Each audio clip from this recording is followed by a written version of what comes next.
You wake up, you grab your phone, you scroll for 20 minutes before your eyes even fully open. You watch strangers dance on TikTok. You check how many likes you got on a photo nobody cares about. You watch a YouTube video about someone else living their life. And then you sit up in bed, stare at the wall, and wonder why your soul feels completely, utterly, devastatingly dead.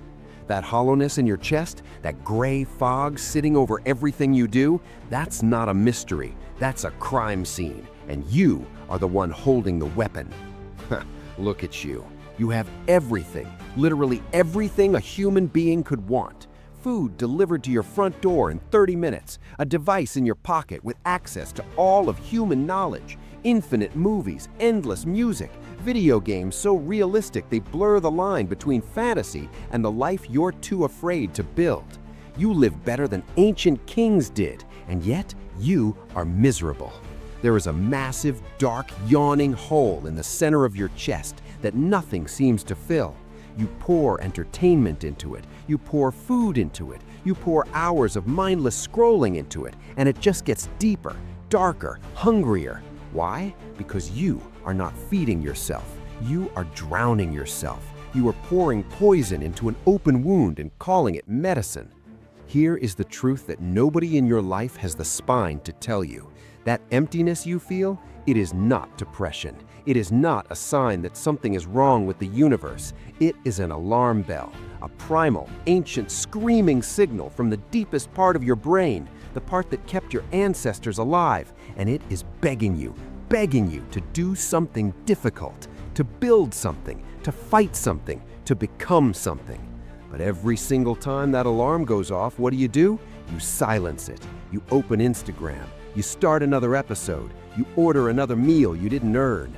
You are hitting snooze on your own soul, and every time you do, a little more of you dies. Let me take you back 2,000 years. A man named Seneca, one of the sharpest minds who ever lived, wrote a warning that was meant for you, sitting in that chair, in that room, in that life you half built and fully resent. He said that a man who chases pleasure above all else does not become happy. He becomes a slave, not to a master, not to a ruler, to his own appetites, to his own weakness.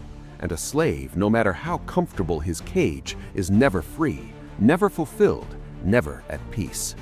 The Stoics understood something that modern society has completely, catastrophically forgotten: that the good life is not the easy life. Ease is not peace. Comfort is not happiness. And pleasure, cheap, instant, unearned pleasure, is not joy. It is a counterfeit. And you have been spending counterfeit currency your entire life and wondering why you feel broke. Let that land. Really let it land. The more cheap dopamine you consume, the more you scroll, the more you binge, the more you numb, the more your brain recalibrates. Your baseline shifts. What used to excite you no longer does. What used to make you happy now barely registers.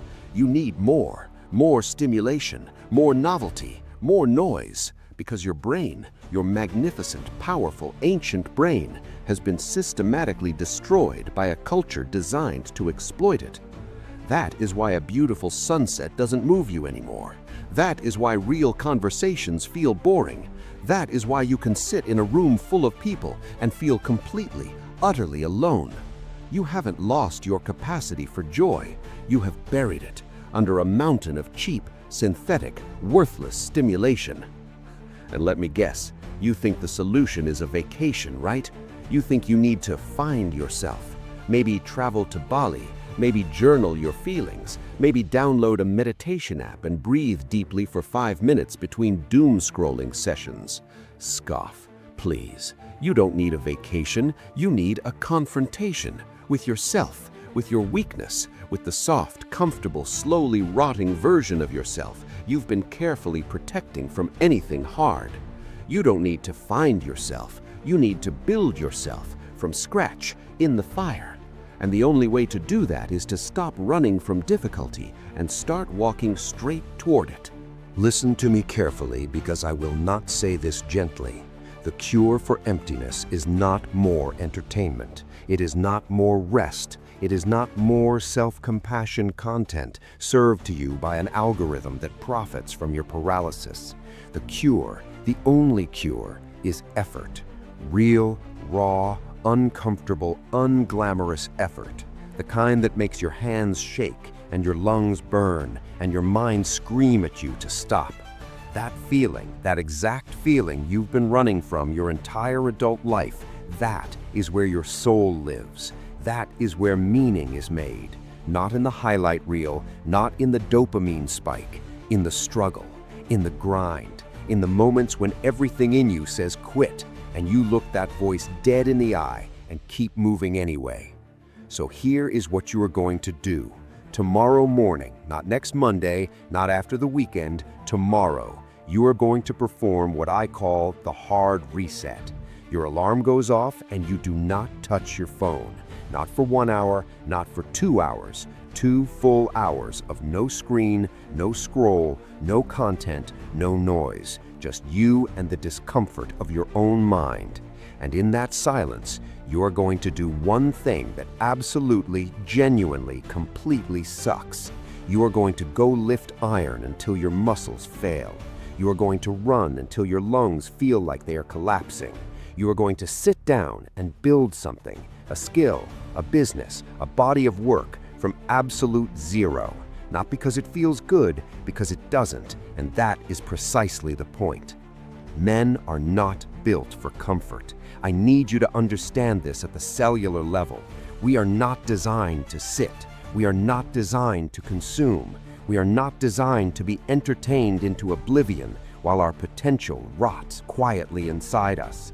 We are built to conquer, to build, to protect, to struggle and to overcome, and to look back at hard things and say, I did that, I carried that, I survived that.